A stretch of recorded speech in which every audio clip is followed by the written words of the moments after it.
All right, when you get up and running on Heroes of the Storm, some advice on things to think about, things to look out for.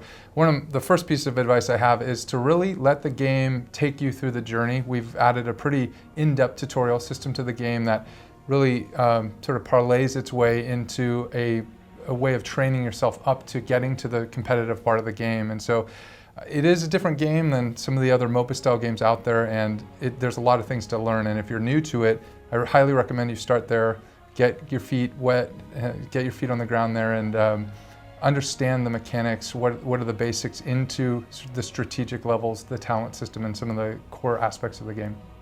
Yeah, and if you actually are used to other games in the genre, there's a nice video at the beginning where you can watch. If you pick that you're a veteran or expert player, you can watch and it will kind of walk you through a little bit of the differences between this style of game and other games. Players who come from other games, they might not be used to what we've done with Heroes. Really what we're trying to do is do our own take on this genre and really mix things up a little bit. So there's differences where obviously there's no item shop. It's, you've got per hero talents. Teams they level together. You don't have individual leveling. So there's some aspects there that are going to be different from the other games, but we really think those changes really mix up the game and make it fresh and interesting and fun. Okay, so what do you do first? I've now gone through maybe my tutorial system. I'm trying to make a decision of how I should first play. My recommendation is to start with the versus AI mode. This is a mode where you play cooperatively with other players. If that's too intimidating to play with other players at all, we have basically our training where you can continue to play even with AI allies as well. And what do? Where should you start? I recommend picking one hero, sticking with that hero for many games. It takes a while to understand the basics of that hero, understand really the roles that are there. And the one that I personally learned on was Lili. Lili is a pretty straightforward support hero. She heals.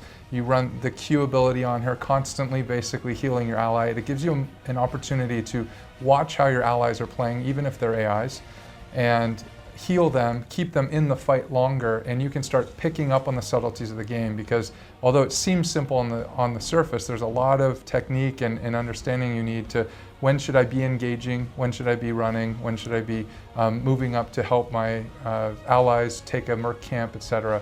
And so a great way to do that is with Lili, where it takes the onus off of being a damage outputter. Another thing that I would recommend for new players is really just be aware of your positioning.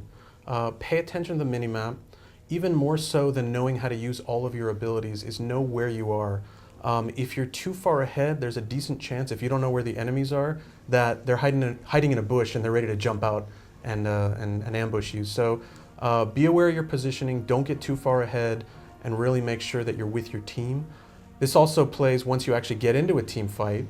You want to make sure that you know really what your role is in the team fight. If you're a tank, you want to be up on front, really soaking that damage, blocking the enemy from getting to your back line, the more squishier of your group. And if you're a damage dealer, you want to kind of dance around a little bit. Make sure you're not going toe-to-toe with other people there. And finally, another piece of advice I'd give is that when you do manage to take one of the foes down and get them really low in health, and they start to run, if you feel you can take him down before he runs, okay, great, do it. But if he gets a little bit away and now you're chasing him, be very careful. While it might look like, oh, I'm almost there, I can take this guy out, just another couple hits, sure enough, when you run after that guy for a little while, the rest of his team is hiding in a bush somewhere. And they're going to jump out and they're going to take you down. And now what went from an advantage, where the enemy was so low on health, is now a disadvantage because you're out of the game for a while. That's a great bit of advice. I actually do the same thing. I'm still, at this point, after playing as many games as I have, I still run into that. It's this bloodlust. It's like, they took down one of our guys and I'm going to get him back.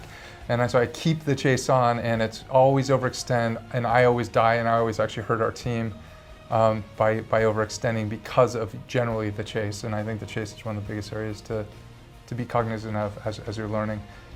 Related to map awareness, and this is something that took a long time for me to even get, and I'm still very much learning on this front. It's so easy to get caught up in specifically what your hero is trying to accomplish at that one moment. So if you're healing with Lili, with the advice of that, you're queuing and watching what's happening with your hero. That minion wave is cleared, or the merc camp is cleared, and I stay and I focus on Lili making the way to the next place. And instead, that's a great moment to take your eyes to the minimap, watch what's going on, see what your allies are doing, what the enemy is doing if you can pick up on it. Oftentimes as you learn the game, you start to understand that when you don't see the enemy, what they're likely doing at the various times of the game, and that becomes critical to really getting into the deep knowledge of it. And it differs from battleground to battleground as well.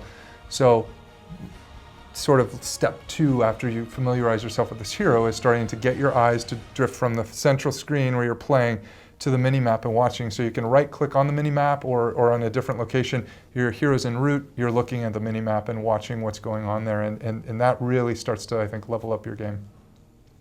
So another thing that's good for people coming from other games in the genre to realize is the team leveling aspect. So it's really important to get one member of your team into each lane soaking that XP. Whenever minions get killed, whoever is nearby will be able to absorb that XP. And so if you don't have someone in that lane, then your team's not going to be getting that XP. So this is actually really important because at various points along the leveling curve, there's these like power spikes. There's at level 10, you get your heroic ability, and this gives you a significant amount of advantage against the opposing team if you can actually have yours and they don't have it. Same thing with various talent choices along the way.